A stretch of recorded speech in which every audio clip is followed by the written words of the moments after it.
Part 1, Part 2, Part 3, and Part 4. Now look at Part 1. Part 1. You will hear a woman asking about membership of a society. First, you have some time to look at questions 1 to 4.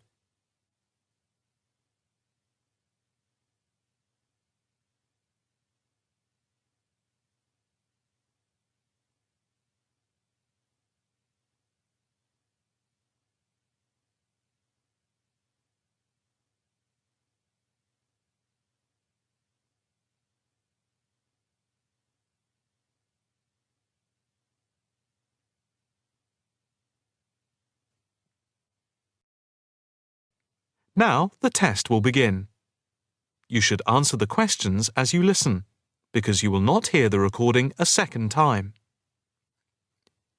Listen carefully and answer questions 1 to 4. Hi. I'd like some information about joining the International Arts Society. That's no problem. What exactly can I help you with? First of all, I'd like to know about the membership fee. Well, there are 2 types of membership. Can you tell me what they are? First, there is lifetime membership, which means that you can have access to all the facilities at the Society itself and all exhibitions. Plus, you can have discounts to various events at affiliated arts organisations here and abroad. And on top of that, you can use the lifetime members' room. How much is that type of membership? Well, the lifetime membership fee is £1,537. OK. It's rather a lot to pay in one go. What about the other membership? The ordinary membership, that's £193 per year.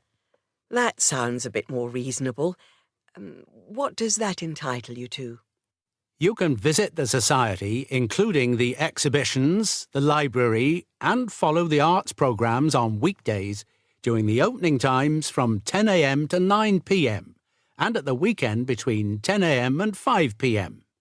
On Saturday, if there's a special event like a lecture or restricted showing of an exhibition, then it opens until 9 p.m. So, what is the difference between this and the lifetime membership? In the long run, you save money as you're making a one-off payment, and you have exclusive use of the lifetime members' room. OK. What arts programmes do you run?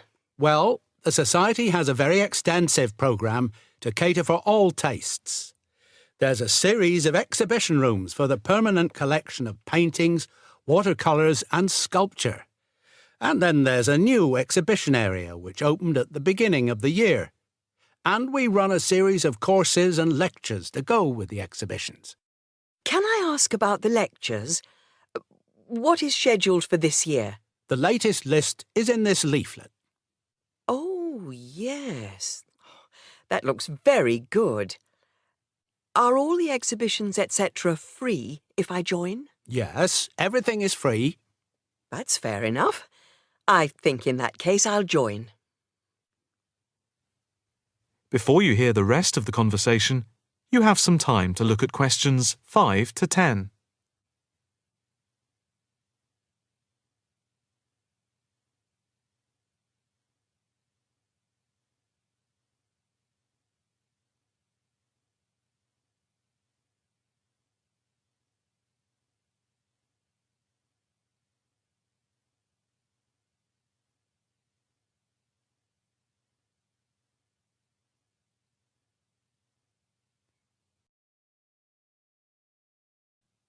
Now listen and answer questions 5 to 10.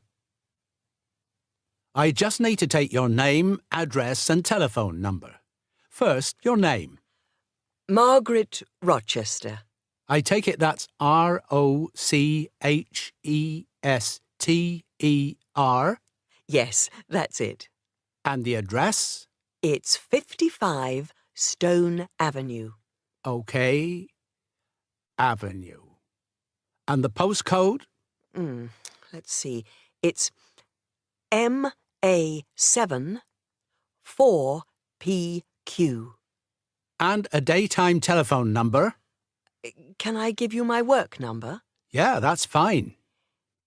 It's 0207 895 2220, and the extension is 6633. Can I pay by credit card? Yes, of course. Do you want to pay for the full year at one time or by monthly instalments? You pay £4 extra a month if you pay by instalments. OK. I think I'll pay by monthly instalments. Right. If you just complete this form, then we can set up the monthly payments. OK. If you just put your PIN number in the machine, I can deduct the first month's payment. Right. That's gone through. Here's your card. I now just need to take your photograph over here, and then I can put it on your membership card. OK. That's it. I'll just print out your membership card. Right, here you are. Thank you. By the way, can I bring any friends to the Society exhibitions and lectures? With the ordinary membership, we can issue a day pass once a fortnight, which allows you to bring a friend in. But you have to accompany them. Thank you. Can I go in now? Yes. You just swipe your card here. That is the end of part 1. You now have half a minute to check your answers.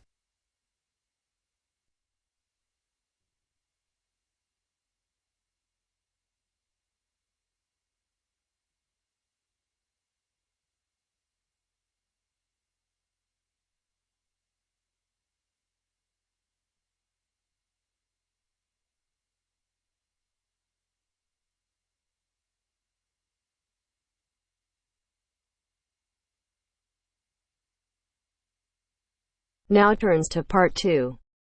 Part 2. You'll hear a tour guide talking to a group of visitors about Bestley Castle. First, you have some time to look at questions 11 to 15.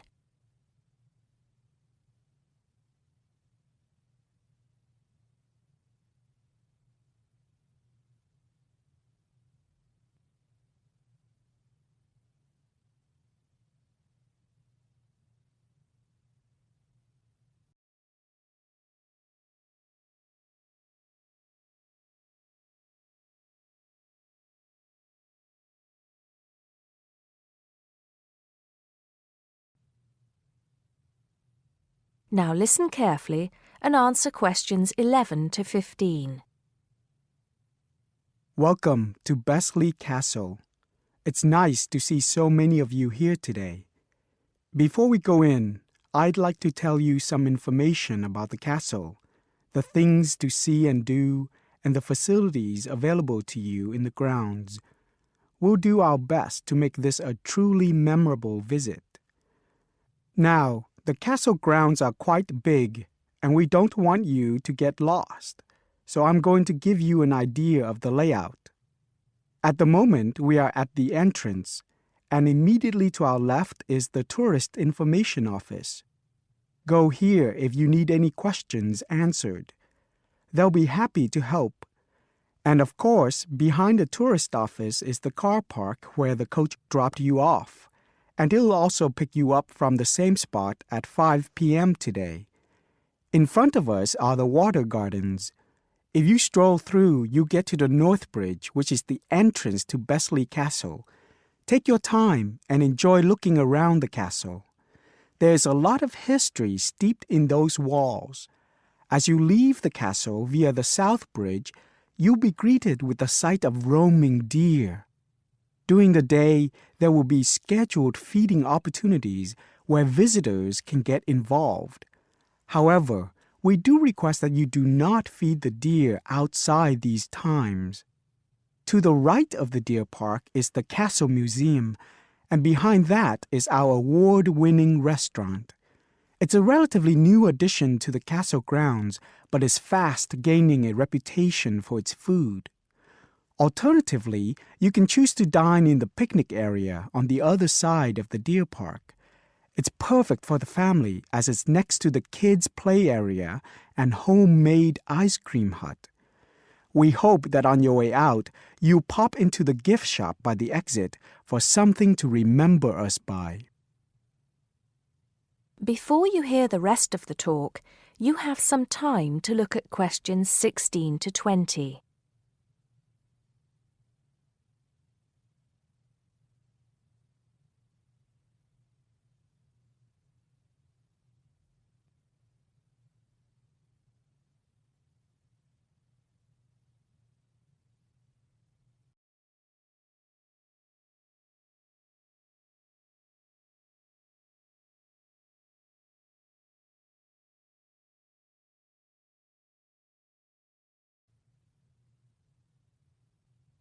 Now listen and answer questions 16 to 20. Admission to the grounds is free for all. That includes the museum, gardens, and picnic area. There is an admission fee for the castle, which is £6.50 for adults, with a 10% discount for students and retired people. Children under the age of 16 pay half adult price, and under 8 go in free. There are many spectacular events throughout the year, and for most of them, there's also an admission fee. As these events are in high demand, it's a good idea to book well in advance. Some of the exciting events planned for this year are the Summer Medieval Festival, where you can watch old-fashioned nights and experience a feast in the halls of the castle, as if you were a guest of King Henry VIII himself. There are several concerts planned this year too, including a rock concert at an admission price of £10 per person and a special jazz concert which is free to the public. I'm sure you'll agree that all tastes and ages will be satisfied. One scary but extremely popular event is the annual Haunted Castle event at the end of October, where the castle comes alive at night. Why don't you come along if you're brave enough? Another sight to see is the fantastic firework display on November 5th, and the cost of that includes refreshments. We also have a long tradition of raising money for charity. The charity event held every year on the first day of May will this year be an archery contest. Entrance is free, but donations are certainly welcome. This year, we'll be collecting money on behalf of a charity for elderly people, Age Concern. Just in case you can't remember all of that, you can pick up a leaflet showing the timetable and prices for all events from the Tourist Information Desk. You can also go online to get this information from our website. That is the end of part 2. You now have half a minute to check your answers.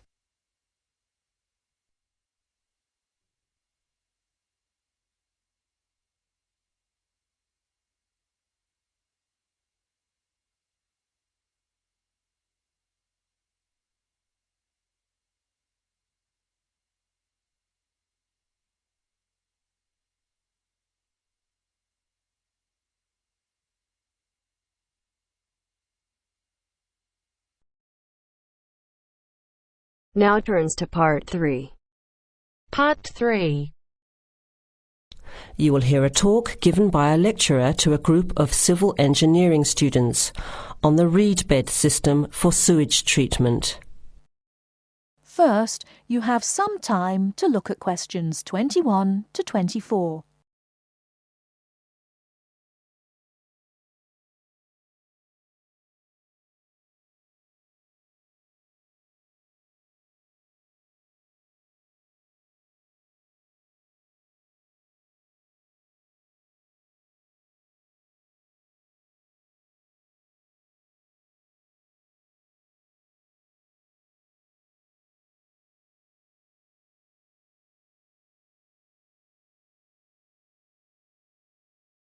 Now, listen carefully and answer questions 21 to 24. Thank you for inviting me to speak to you today about what is now called the reed bed sewage treatment system. This system uses naturally occurring reeds to treat domestic and industrial waste. It's an environmentally friendly alternative to normal systems. You all know what reeds are like, don't you? Those tall plants with hollow stems that grow in wet places, like marshes, for example. Here's how the system works. First of all, an artificial marsh is created. To do this, holes are dug about 1 metre deep and usually rectangular in shape. They are then lined with clay or plastic, and the liner is covered with gravel. After that, a system of tubing is laid, with holes in it, and more gravel is added to cover that. Finally, reeds are planted in the bed. The sewage is brought to settling tanks. From there, it is distributed to the roots of the reeds through the tubing. Note that the waste material enters the beds underground and remains underground. The reeds conduct oxygen very efficiently through their stems to the roots system. Here, bacteria work to reduce the waste material to basic elements. What comes out of the artificial marsh is water that has been cleaned through a natural process. The purified water leaves the reed bed through a simple outflow pipe. The water that comes out has to be tested. Sometimes it's held in a pond until it evaporates or soaks into the ground. Sometimes, after testing, the water is discharged directly into streams and rivers. Before the talk continues, with questions from the students, Before you hear the rest of the talk, you have some time to look at questions 25 to 30.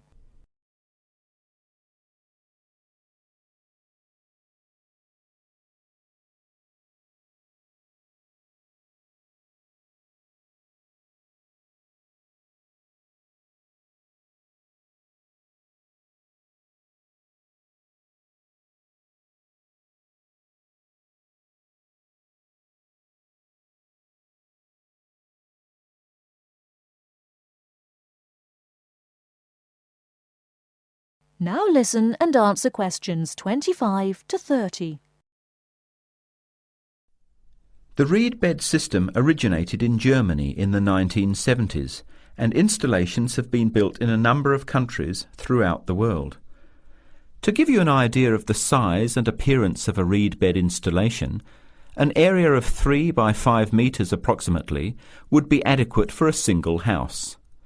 It would look like a pond overgrown with reeds.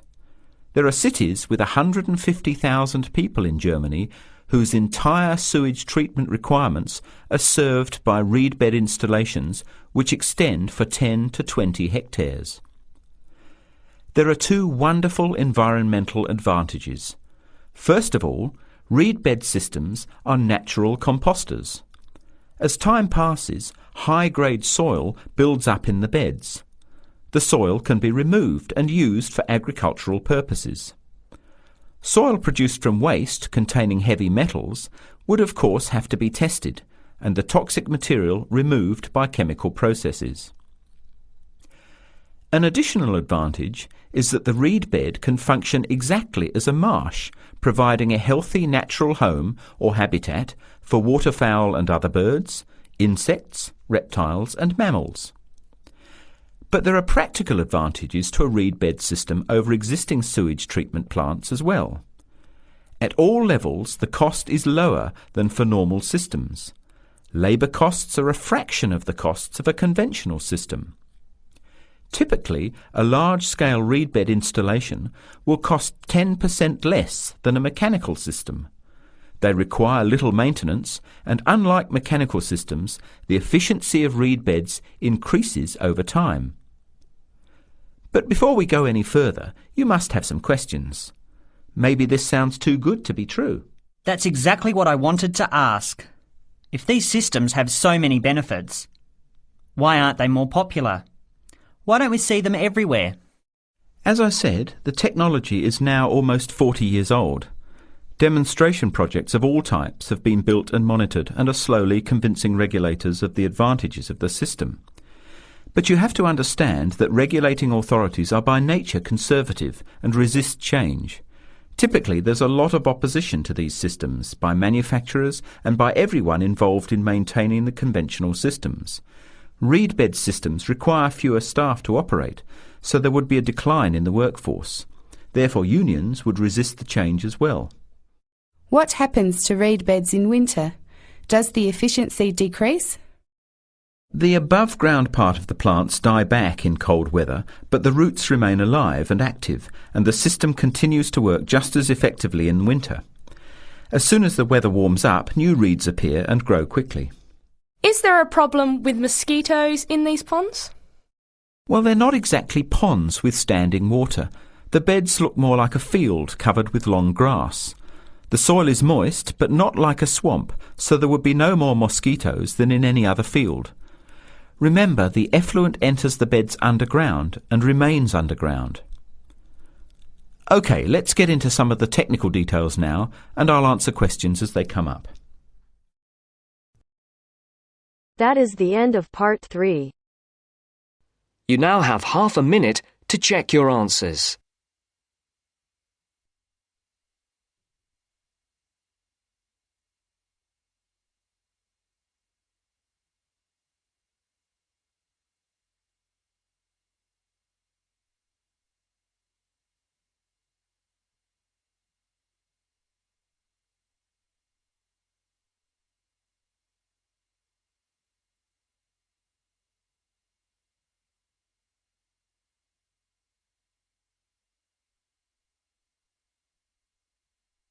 Now turns to part 4. Part 4. First, you have some time to look at questions 31 to 40.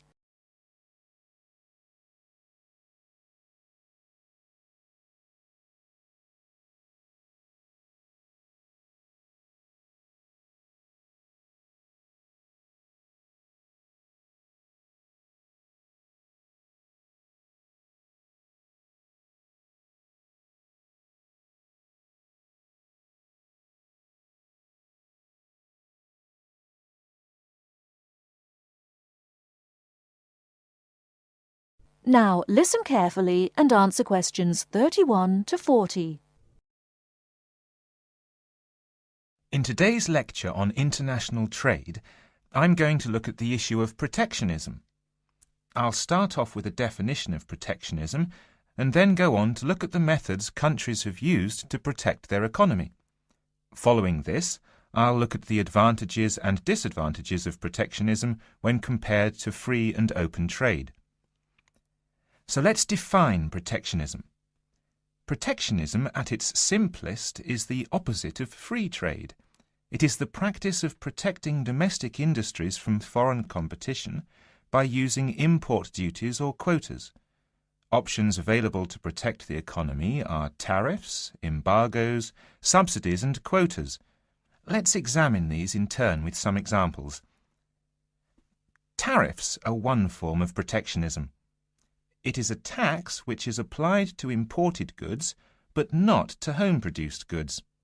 The idea is to make the imported goods more expensive than the home-produced ones, so that consumers buy home-produced items. An ongoing example of protectionism via tariff is between Britain and the USA. Britain buys most of its bananas from Commonwealth countries, largely in the Caribbean. However, the USA owns banana plantations in South America. In 1999, Britain refused to buy bananas from South America, so the US government put tariffs on some British-produced goods. The most famous example was a tariff of 100% import tax on wool products from Scotland brought into the United States. The next method of protectionism is embargoes. An embargo is a complete ban on the import of certain goods. For example, following the Cuban Revolution in the 1950s, the USA banned the import of Cuban cigars.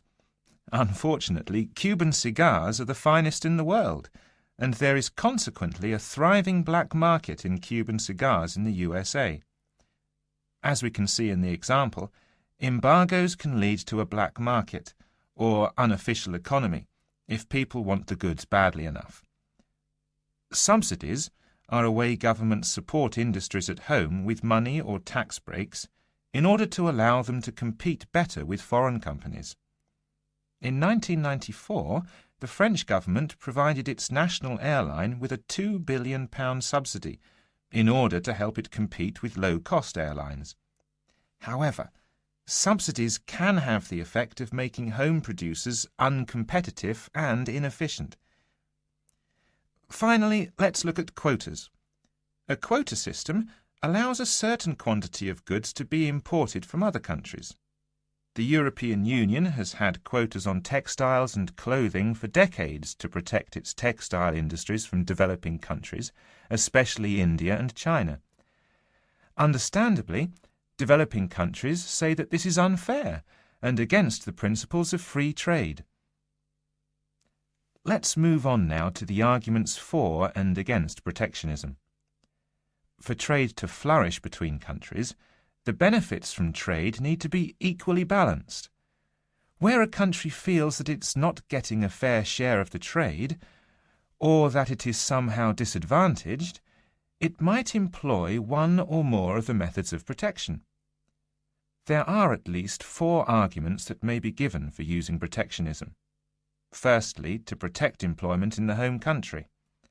The simple view is that if imports are stopped, then jobs will be saved and even created at home. Secondly, to prevent unfair competition. It is often said that developing countries have the advantage of cheap labour costs in their countries, and that they use this to undercut the price of the same goods produced in richer nations. A tariff might be applied to even out this imbalance. Thirdly, to protect new industries. A new industry, particularly one in a developing country, might not be able to compete with long-established industries elsewhere. Tariffs and quotas give new industries the chance to build up production to the point where they can compete. Fourthly, to raise money. Tariffs were once used as a way of raising revenue for the government. In modern countries, they are now seldom used for this purpose, as the damage to trade often outweighs any immediate benefits. Now for the arguments against protectionism, which are perhaps simpler to summarize. Although trade restrictions might help a country for a short period of time, their overall effect is a negative one. Restrictions affect the flow of trade, and the more countries employ restrictions, the less trade can flow. In the long run, no one benefits from trade restriction, because if one country puts restrictions on another country, the other country then puts their own restrictions on the first country. This affects the first country's exports, and as the country finds it difficult to export goods, then unemployment is the result. So, protection tends to help only the protected and can hide inefficient manufacturers. That is the end of part 4.